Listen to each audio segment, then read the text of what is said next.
Now, the Wabash Valley's most watched newscast continues with Storm Team 10 Chief Meteorologist Kevin Ordrick, certified by the American Meteorological Society. All right, the rain that we had yesterday and early just after midnight, now that's all over. That's out of here, and we have a mostly clear sky. And so with that in mind, with not much of a cloud cover, the Earth will be able to radiate a lot of heat tonight, which means it's going to get quite chilly. In fact, we could have some patchy frost tonight.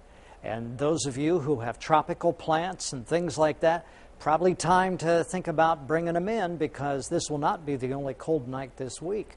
Terre Haute 63, Casey 63, Robinson 66. These temperatures are close to average. The average temperature ought to be right around 60 degrees. So we're within just a few, and that's fine with me.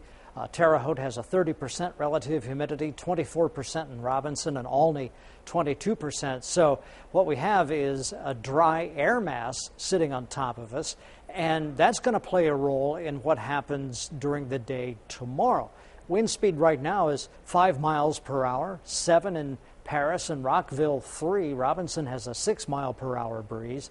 Take a look at these clouds and radar. There goes that front that went through yesterday that brought the showers and a few rumbles of thunder. And now we've got another area of low pressure far to our north. But it is swirling around. Here it is here up in Canada, and it will bring down some cooler air. In the meantime, high pressure moves in and acts as a sort of a block. But what it also does is prevent any development, any real development of rain. High pressure then will move in and keep the atmosphere dry, even as this front drops down. And most likely this front will, as it goes through, will cause windy conditions. So I think it's going to be a windy day tomorrow. We're going to track this, but I think you can expect some windy conditions tomorrow with a steady wind at maybe 15 miles per hour and wind gusts to more than 20 miles per hour. And that'll all take place until this front goes through, and then it really cools things off again. So tomorrow, high of 70, and then on Thursday, after this cooler air moves in, looks like a high of about 66 degrees. And Thursday night, we could get down to maybe the freezing mark. So it's time to start thinking about if you want to save some plants or bring them in. This is probably the time to start doing that. Low of 35 tonight, patchy frost. It'll be mostly clear, a northwest breeze. A high tomorrow of 70. That'll be great, but it will have a gusty wind.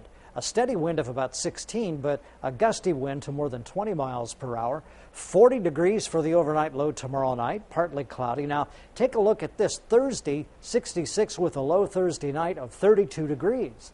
And Friday, 69, Saturday and Sunday, and even into Monday, looks like then we'll have a chance for showers and thunder showers, and then start off next week, especially Tuesday, with cooler conditions. So I think we're going to get some rain, and, it's going to be windy tomorrow. So put in your bobby pins and, go with